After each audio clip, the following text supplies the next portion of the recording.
پھر آگے اللہ فرماتے ہیں تتجافى جنوبهم عن المضاجع، ان کے پہلو بستروں سے راتوں میں الگ رہتے ہیں. يدعون ربهم خوفا وطمعا، وہ ڈرتے ہوئے ڈر کے ساتھ اور اللہ سے امید کے ساتھ اپنے پروردگار سے دعا مانگتے ہیں، اللہ کو پکارتے ہیں. وَمِمَّا رَزَقْنَاهُمْ يُنْفِقُونَ، اور ہمارے دیے ہوئے میں سے کچھ خرچ کرتے ہیں. اس میں اللہ تعالیٰ نے پہلی جو صفت بیان فرمائی کہ وہ ان کے پہلو بستروں سے الگ رہتے ہیں، یعنی مطلب یہ ہے کہ وہ رات میں اللہ کی عبادت کرتے ہیں، اپنے بستروں سے اٹھ کر اپنی میٹھی نیند کو چھوڑ کر اللہ کی عبادت کرتے ہیں، تہجد پڑھتے ہیں، رات کا قیام کرتے ہیں. یہ اللہ کے خصوصی بندوں کی پہچان ہے. سنن ابن ماجہ میں ہے کہ ان اہل التہجد اہل الخصوصیت عند اللہ، کہ تہجد پڑھنے والے یہ اللہ کے خاص بندے ہیں. اور تہجد کے بارے میں اللہ کے نبی علیہ الصلوۃ والسلام نے حدیث میں بڑی فضیلتیں بیان فرمائیں، اس کے فائدے بیان فرمائیں کہ رات کی عبادت کا آدمی کی زندگی پر کیا اثر پڑتا ہے. اللہ کے نبی علیہ السلام نے تہجد کے بارے میں فرمایا افضل الصلاة بعد الفریضة صلاة اللیل، کہ فرض نمازوں کے بعد سب سے افضل نماز نوافل میں وہ رات کی نماز ہے، تہجد ہے. اور اللہ کے نبی علیہ السلام نے ترغیب دیتے ہوئے اپنے ماننے والوں کو یہ حکم دیا علیکم بقیام اللیل، کہ تم رات کی نماز کا اہتمام کرو،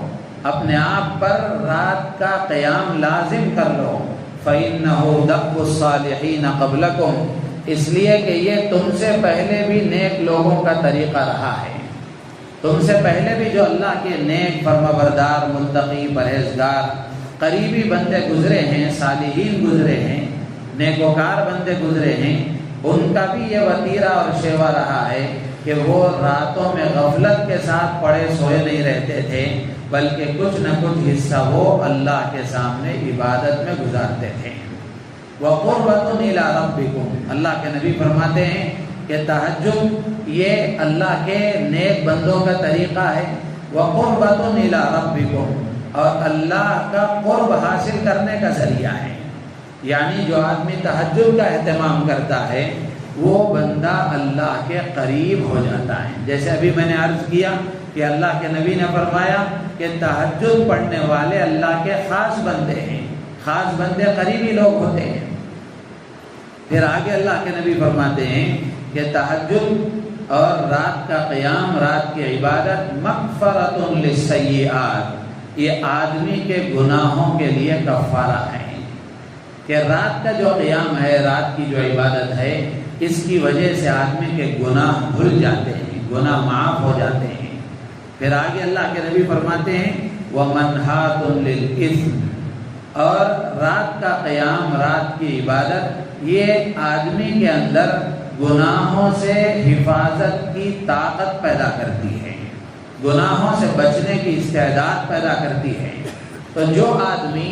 رات میں قیام کرتا ہے، رات کی عبادت کرتا ہے، تہجد کا اہتمام کرتا ہے، شرط یہ ہے کہ صحیح طریقے سے نماز پڑھے. شرط یہ ہے کہ صحیح طریقے سے نماز پڑھے، نماز کا ظاہر بھی صحیح رہے، نماز کا باطن بھی صحیح رہے.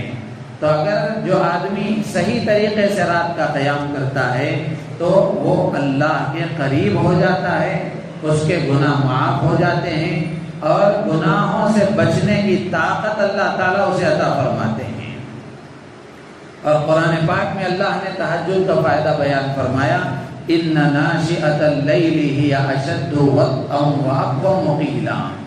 سورہ مزمل میں اللہ تعالیٰ فرماتے ہیں کہ رات کا اٹھنا، رات کا قیام، رات کی عبادت یہ آدمی کے نفس کو کچلنے والا ہے. یعنی رات کی عبادت کی وجہ سے آدمی کے نفس کی اصلاح ہوتی ہے، نفس کنٹرول میں رہتا ہے، نفس قابو میں رہتا ہے، اور نفس کی تربیت ہوتی ہے. وَأَقْوَمُ قِيلًا، اور بات درستگی سے نکلتی ہے، یعنی رات کا قیام جو آدمی کرتا ہے اس کی زبان میں اللہ تعالیٰ تاثیر پیدا فرماتے ہیں، اس کی باتوں میں اثر پیدا فرماتے ہیں۔ تو اس لیے تہجد کا اہتمام یہ بہت بڑی چیز ہے اور اللہ کی خصوصی عبادت ہے اور اللہ کا خصوصی تعلق حاصل کرنے کا ذریعہ ہے۔ ایک حدیث ہے جس میں حضرت جبرائیل علی نبینا علیہ الصلاۃ والسلام نے اللہ کے نبی علیہ الصلاۃ والسلام سے کچھ چیزیں بیان فرمائیں، کچھ باتیں، طویل حدیث ہے۔ اس میں ایک بات حضرت جبرائیل نے اللہ کے نبی سے یہ بھی فرمائی کہ وَعْلَمْ أَنَّ شَرَفَ الْمُؤْمِنِ قِيَامُهُ بِاللَّيْلِ۔ حضرت جبرائیل فرماتے ہیں کہ اے محمد صلی اللہ علیہ وسلم، ایمان والے کی شرافت اور بزرگی یہ ہے کہ وہ رات میں اللہ کی عبادت کرے۔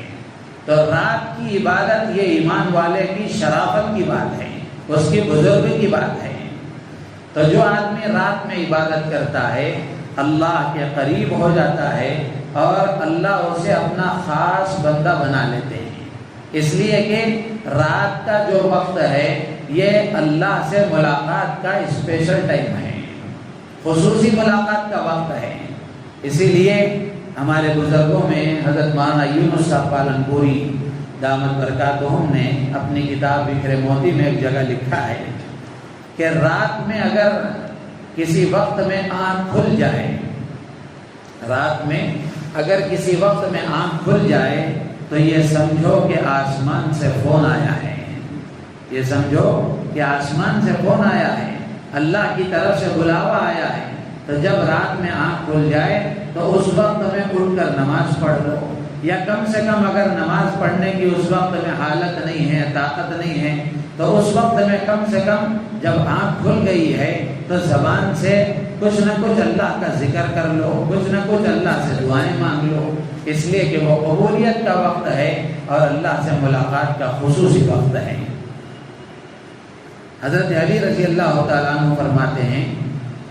کہ رات کی عبادت اور رات کا قیام یہ ایمان والے کے لیے ایک روشنی ہے۔ جو رات کا قیام کرتا ہے وہ دنیا اور آخرت میں نورانی اور منور ہو جاتا ہے۔ حضرت عبداللہ ابن عمر رضی اللہ تعالیٰ عنہ فرماتے ہیں کہ جو آدمی رات کی عبادت کا عادی ہوتا ہے، یعنی روزانہ رات میں تہجد کا اہتمام کرتا ہے، روزانہ رات میں اللہ کی عبادت کا اہتمام کرتا ہے، تو دن میں اس کا چہرہ روشن رہتا ہے، اس کے چہرے پر اللہ تعالیٰ ایک روشنی عطا فرماتے ہیں، نور عطا فرماتے ہیں۔ ضروری نہیں ہے کہ آدمی بہت زیادہ گورا نہ ہو، اگر فطری اعتبار سے، طبعی اعتبار سے کالا ہی کیوں نہ ہو، لیکن اگر وہ رات کا قیام کرتا ہے، رات کی عبادت کرتا ہے، تو اللہ تعالیٰ اس کے چہرے پر ایک ایسا نور عطا فرماتے ہیں جو سامنے والے کو محسوس ہوتا ہے۔ اسی لیے حضرت حسن بصری رحمۃ اللہ علیہ فرمایا کرتے تھے کہ رات کے قیام کی لذت وہی معلوم کر سکتا ہے جو رات کا قیام کرتا ہے، یعنی یہ باتیں صرف بولنے سے معلوم نہیں ہوتی، کرنے سے سمجھ میں آتی ہے۔ تو رات کے قیام کی لذت وہی جان سکتا ہے جو اس میں مشغول ہوتا ہے۔ حضرت عمر فاروق رضی اللہ تعالیٰ عنہ فرماتے ہیں کہ اگر میں رات میں قیام نہ کروں تو دن میں مجھے طاقت نہیں ملتی، دن میں مجھے قوت نہیں ملتی۔ تو اس لیے اللہ تبارک و تعالیٰ نے اپنے خاص متقی پرہیزگار اور ایمان والے بندوں کی صفات ذکر کرتے ہوئے قرآن میں سورہ زاریات میں اللہ نے فرمایا کہ کانوا قلیلا من اللیل ما یہجعون، کہ میرے جو خاص بندے ہیں، میرے جو پرہیزگار متقی بندے ہیں، وہ پوری رات سونے میں نہیں گزارتے، بلکہ رات کا کچھ حصہ یا رات کا اکثر حصہ میرے سامنے عبادت میں گزارتے ہیں، مجھ سے راز و نیاز کے ساتھ گزارتے ہیں۔ تو اس میں بھی اللہ تعالیٰ نے اپنے خاص بندوں کی صفت بیان فرمائی کہ تتجافا جنوبہم عن المضاجع، کہ ان کے پہلو بستروں سے الگ رہتے ہیں، یعنی رات میں کچھ نہ کچھ وقت وہ عبادت میں گزارتے ہیں۔ ماشاءاللہ رمضان کا مبارک مہینہ ہے، سحری میں اٹھتے ہیں تو رمضان میں کچھ نہ کچھ اہتمام ہو جاتا ہے تہجد کا۔ تو یہ کیسی تعجب خیز بات ہے کہ آدمی کسی سے ایک 10-12 دن، 8 دن، 10 دن، 20 دن، 30 دن، 40 دن کسی کے ساتھ ملتا ہے یا کوئی کام کرتا ہے تو آدمی اس کا عادی ہو جاتا ہے اور اس آدمی سے انسیت پیدا ہو جاتی ہے، لیکن اعمال کے ساتھ ہمارے تعلق کی بات جب آتی ہے تو جیسے ہی رمضان جاتا ہے وہ سارے اعمال ختم ہو جاتے ہیں۔ جبکہ دنیا کے معاملے میں اور دیگر چیزوں میں اگر کسی کو کسی گناہ کے چھوڑنے کی بات کہی جائے تو آدمی کہتا ہے کہ حضرت عادت ہو گئی ہے، چھوٹتی نہیں ہے، عادت ہو گئی ہے، چھوٹتی نہیں ہے۔ تو یہ ایک مہینہ جو تہجد کی عادت ہوئی، جیسے ہی چاند نظر آیا وہ کیسے ختم ہو جاتی ہے۔ تو اس لیے ہم روزانہ تہجد میں اللہ سے یہ دعا مانگیں کہ اللہ آپ نے رات میں اٹھنے کی توفیق رمضان کے مقدس مہینے میں دی ہے، تو یہ توفیق سال بھر دیتے رہی ہے، یہ توفیق زندگی بھر باقی رکھی ہے۔ ہاں رمضان میں زیادہ وقت لگتا ہے تو ہمیں غیر رمضان میں کچھ نہ کچھ وقت تو تہجد میں لگا لینا چاہیے، اس لیے کہ یہ اپنے اندر بہت فائدے رکھتی ہے، اللہ کا خصوصی تعلق نصیب ہوتا ہے، گناہوں سے حفاظت کی طاقت پیدا ہوتی ہے، گناہوں سے بچنے کی استعداد پیدا ہوتی ہے، آدمی کے گناہ دھلتے ہیں، چہرہ روشن ہوتا ہے، اور تہجد کا جو وقت ہے یہ دعاؤں کی قبولیت کا وقت ہے۔ اللہ تعالیٰ آسمان دنیا پر آتے ہیں اور اعلان کرتے ہیں ہے کوئی مغفرت طلب کرنے والا کہ میں اس کی مغفرت کروں، ہے کوئی اپنی حاجتیں پیش کرنے والا کہ میں اس کی ضرورتیں پوری کروں۔ تو تہجد کا جو اہتمام کرتا ہے اس کی دعائیں قبول ہوتی ہیں، اس کی ضرورتیں پوری ہوتی ہیں۔ آدمی دن بھر اپنی ضرورتوں کا شکوہ کرتا ہے، شکایتیں کرتا ہے، جبکہ ان ضرورتوں کے پورا کرنے کا انتظام اللہ نے رات میں رکھا ہے۔ تو رات میں اللہ کے سامنے مانگے،